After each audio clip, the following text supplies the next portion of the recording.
Na RW Brasil. Entrevista. Bota ele na linha. Vai. Governador, bom dia. Bom dia, Marcelo. Prazer muito grande falar com você e com todos. Bem, governador, já estávamos aqui já com uma entrevista preparada, ali, esperando para lhe fazer alguns questionamentos aqui. Vamos começar pela área da economia, dos investimentos.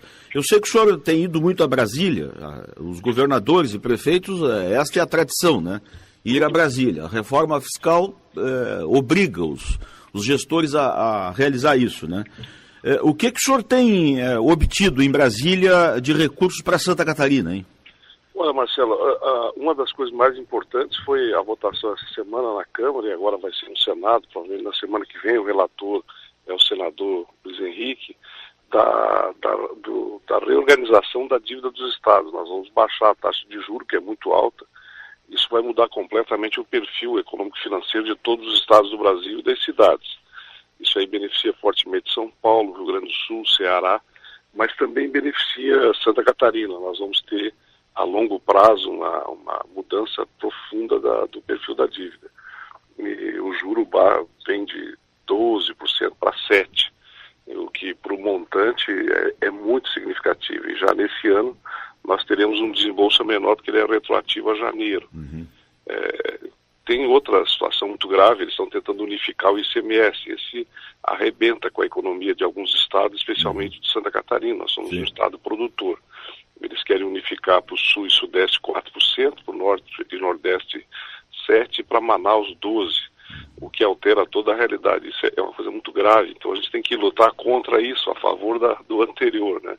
Uhum. Agora, nós temos feito uma série de operações importantes, por exemplo, a contenção das cheias, nós conseguimos R$1 bilhão, 500 é do Estado, 500 é do governo federal, a fundo perdido. Nós temos aí no pacto 10 bilhões de reais, inclusive esse que eu falei das enchentes. Uhum. São recursos que estão chegando conforme o andamento das obras e estão dando um dinamismo muito importante nas ações do governo e na própria economia catarinense. Uhum. Governador, dia desses, ainda esta semana, nós conversamos aqui com o presidente da Fiesc, Dr. Glauco, e ele nos ressaltava os números positivos aqui de Santa Catarina em relação ao crescimento de empregos. E um fato importante, o crescimento de empregos na área da indústria, né? O que mostra uma economia realmente positiva, né? Mas eu recebi um dado muito importante da ONU, do IBGE, do FMI, que está respaldado pelo SEBRAE. Se Santa Catarina fosse um país, né, porque ali é considerado no ranking os países, nós teríamos o segundo menor nível de desemprego do mundo. Imagina, só Singapura tem um número menor que o nosso. O nosso está na faixa de 2,97%, ou seja, de cada 100 pessoas aptas ao trabalho, apenas 3 não estão trabalhando. O que é um dado que nós nunca conseguimos e nenhum lugar do mundo consegue, a não ser Singapura. Pois é, eu ia lhe encaminhar uma pergunta assim, deste jeito, ó. Estes números positivos que Santa Catarina coleciona anos a fio, isto muitas vezes depõe contra nós lá em Brasília, porque os brasileiros, olhando para Santa Catarina, acham que nós estamos aqui às mil maravilhas, né? E nós temos muitos problemas aqui de saneamento, de infraestrutura. Como é que o senhor, governador de Santa Catarina, chega em Brasília com esses números que são muito bons na bagagem e atrás de recursos na capital federal? O que o senhor ouve das autoridades lá? O conceito é esse mesmo, que Santa Catarina não precisa, que é um estado totalmente independente e que tem uma situação muito equilibrada. De fato, os nossos números são os melhores do Brasil em saúde, em segurança, em educação, mas não significa que nós não temos problema. Dizer que não há criminalidade, não há insegurança no estado é uma utopia, eles existem, né? Dizer que nós não temos problema na saúde não é verdade, eles existem.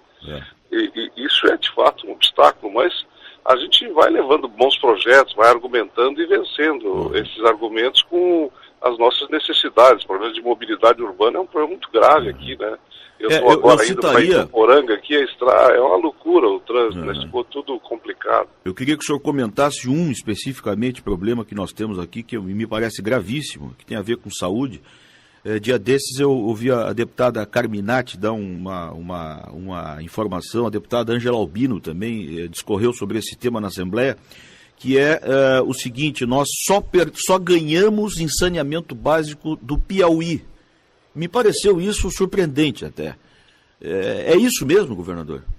Isso um pouco é o conceito, né? Porque nós temos um sistema aqui de fossas sépticas que não são considerados no quesito de saneamento, mas ainda assim nós temos um dos piores índices do Brasil. É verdadeira essa informação, essa afirmação, e nós temos que melhorar esse perfil. A gente está investindo bastante agora, só que saneamento, uma coisa a longo prazo, né, que responde, nós tínhamos 4%, hoje a gente está próximo de 12%, mas ainda são os piores índices do Brasil, ou um dos piores. E saneamento está diretamente impactando a questão da saúde, né? O senhor entende que há recursos, inclusive internacionais? A gente sabe que esses bancos internacionais têm muitos valores aí disponíveis a fundo perdido até. Santa Catarina está pronta com projetos? Nós estamos produzindo projetos para melhorar isso? Estamos. Nós assinamos agora com a agência francesa, que é o órgão de governo francês que oferece recursos subsidiados, 100 milhões de euros. E estamos iniciando quase 1,5 bilhão de obras em 26 cidades na área de saneamento aqui em Florianópolis, mas tem Laguna, tem Curitibanos, tem Canoinhas, que uma parte já não é mais da Casan, então, mas onde é da Casan esses recursos estão disponíveis e as obras começaram na maioria dos lugares e estão começando em outros. É o maior volume de investimentos. Sim. Agora, se você for olhar para a realidade, não é uma coisa tão expressiva. Então eu tive agora em Xanxerê na segunda-feira à noite e nós demos lá um processo iniciou um processo forte onde a gente vai. Xanxerê não tem praticamente nada de esgoto tratado, vai passar a ter 30%. Governador, vamos passar para a área política aqui. O ano que vem tem eleições. Ontem nós ouvimos aqui o deputado Renato Inning, do PMDB, que é presidente da Fundação Ulisses Guimarães. O seu partido, o PMDB, já começa a pensar nos programas de governo, né? Mas eu tratei com ele das dificuldades que o PMDB encontra em manter esta coligação com o senhor, com o seu partido, com o governo, apesar de ser vice-governador, o PMDB. Por exemplo, o deputado Mauro Mariani tem uma ideia independente, ele acha que o partido tem que lançar candidatos e chegou até aqui, neste horário até, fazer muitas críticas ao seu governo, dizendo que não é atendido, que não é chamado, que o PMDB participa pouco. O que o senhor pensa disso tudo, hein? Olha, isso faz parte do processo político, né? Você tem que ter a oposição, você tem que receber bem a crítica, procurar olhar o que ela tem de verdadeiro, o que ela tem, né, apontando correções que são necessárias internas e externas dentro do governo. Sempre é bom isso. Eu presto muita atenção, eu não desconsidero, porque eu acho isso uma ajuda, uma colaboração. Claro que tem críticas pessoais, tem críticas descabidas, tem críticas que são interesseiras, essas você procura separar. O PMDB é um grande partido, mas ele está ajudando a gente a governar. E a realidade política brasileira, pluripartidária, ela cria uma confusão para um governante, sabe?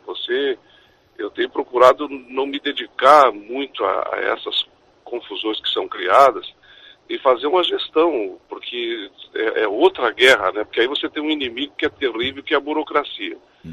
E ela é um atrapalho impressionante. Então, nós não tivemos esses 2 anos e 10 meses crises políticas, nós não tivemos falta de colaboração, a gente teve a compreensão de todo mundo, nossos projetos foram aprovados, nós conseguimos avançar bastante, né? Então, eu entendo que agora entra uma nova fase, que é a disputa da eleição do ano que vem. E cada partido procura avaliar o cenário, se posicionar, construir o seu espaço, e eu acho isso legítimo, né? O senhor vai trabalhar para a manutenção da atual coligação? Sim, eu vou trabalhar. Eu acho que é fundamental. Ninguém governa sozinho, não consegue operacionalizar o governo. E agora, as crises prejudicam a sociedade. Agora, não depende só de mim, né? Governador, finalmente, eu estou aqui apressando um pouquinho, porque eu sei que a sua agenda é curta.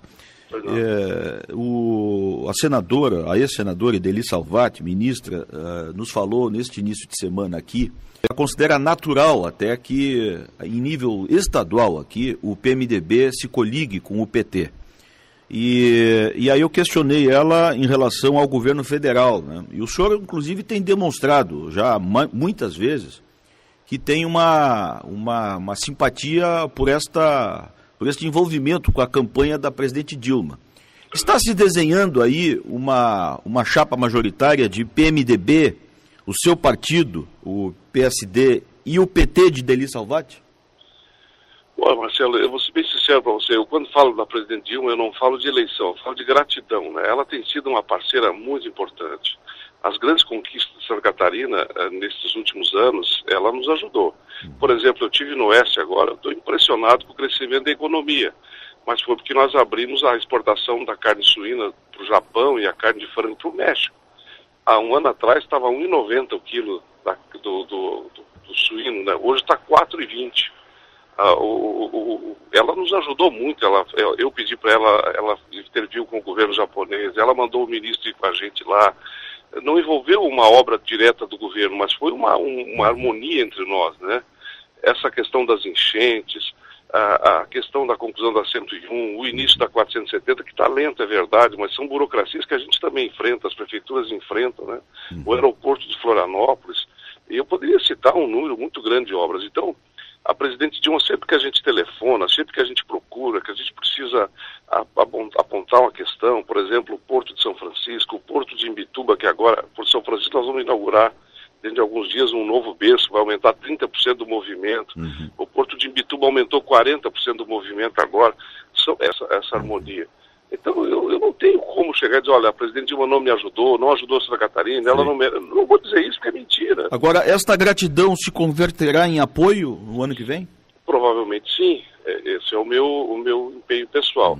Mas isso não tem nenhum compromisso do PT, nunca falei com elas, olha, eu quero fazer uma aliança, não. Até eu tenho visto que o PT não concorda, eu vou respeitar, ninguém faz uma aliança com quem não quer fazer, porque ela fica falsa, ela não produz verdade, eu acho que não tem como você fazer uma eleição mentindo. Sim. Então, não tem problema nenhum, o que não muda a minha posição em relação à presidente Dilma, porque, como eu falei, não é uma questão de eleição, é uma questão de reconhecimento, até de gratidão mesmo, né? Sim. E o senhor se sentiria confortável ao lado da ministra Ideli Salvati no palanque? O meu sentimento é de gratidão em relação à presidente Dilma, né? Em relação à nossa gestão no governo. Isso para mim é mais importante que tudo. Eu nunca tive nada pessoal contra a ministra Ideli. Eu procuro sempre um convívio harmonioso com ela e com todos. Nossas diferenças ficam no campo político, no campo ideológico, né? E aí cada um segue o seu caminho. Não tem que estar todo mundo no mesmo barco, porque se empobrece a política. Eu acho que as pessoas não devem abrir mão das suas convicções, dos seus posicionamentos. Mas se você olhar, a gente sempre trabalhou com um contraponto, né? Então eu nunca votei no PT. Mas tinha um grupo consolidado, com uma proposta diferente do outro lado. Então eu me abrigava nesta condição. Hoje não tem mais nada disso. Quer dizer, o que o PSDB oferece para a gente? Não há essa... Eu não vejo que eu tenha que fazer um ato que eu não quero, porque há um projeto político diferente, motivador, que eu acredite. Eu não me sinto assim, sinceramente. Tá certo. Governador, muito obrigado, pela sua atenção conosco aqui. Vamos continuar acompanhando esses assuntos tão importantes aí para todos nós. Muito obrigado, bom dia de trabalho. Abraço. Bom dia também, obrigado, tudo de bom, tchau. Na RW Brasil. Entrevista. Bota ele na linha. Vai.